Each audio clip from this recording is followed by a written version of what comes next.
আসসালামু আলাইকুম। তো জুমার নামাজে যাওয়ার সময় ভাবলাম যে একটা ভিডিও করি, তো ভিডিও করতে শুরু করলাম। তো মসজিদের কাছাকাছি চলে আসলাম রুম থেকে। রুম কাছে আমাদের 2 মিনিট লাগে যাইতে। তো কিছুক্ষণ গেলাম, গিয়ে পরে ভাবলাম যে একটা ভিডিও করি, তো ভিডিও শুরু করলাম। ওইটা হলো আমাদের মসজিদ। এখানে আমরা প্রত্যেকদিন নামাজ পড়ি, গিয়ে 5 ওয়াক্ত নামাজ পড়ি, অতএব জুমার নামাজও পড়ি। তো অনেক বিশাল এরিয়াটা অনেক বড়, মানে মসজিদের 2 তলা মসজিদ।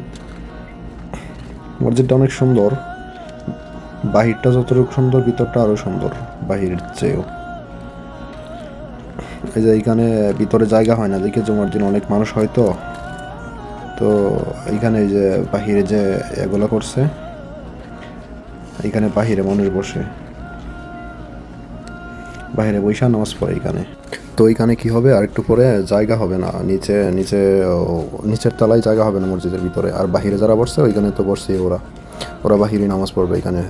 নিচে উপরে প্রথম তলা 2 তলা ওইখানে জায়গা হবে না, মানুষে অনেক ভরপুর মানুষ থাকে। তো দেখতে পাচ্ছেন যে আমি চলে যাচ্ছি 2 তলায়। এটা হলো গম্বুজ আমাদের, মাই গেটের উপরে আজান দিলে আজান শোনা যায় এখান থেকে অনেক উপর থেকে। তো আমি চলে যাচ্ছি 2 তলায়। আমি একটু লেটে গেছি, তো ঘুম থেকে উঠতে একটু লেট হয়ে গেল। তো ভিতরে ভিডিও করা নিষেধ নাকি আমি জানি না, তো ভিতরে ভিডিও করি নাই, হয়তো কেউ না করতে পারে, এই জন্য ভিতরে ভিডিও করি নাই। আজকের মতো এই পর্যন্তই। সবাই ভালো থাকবেন, আমার জন্য দোয়া করবেন। সবাইকে জুমা মোবারক। আল্লাহ হাফেজ।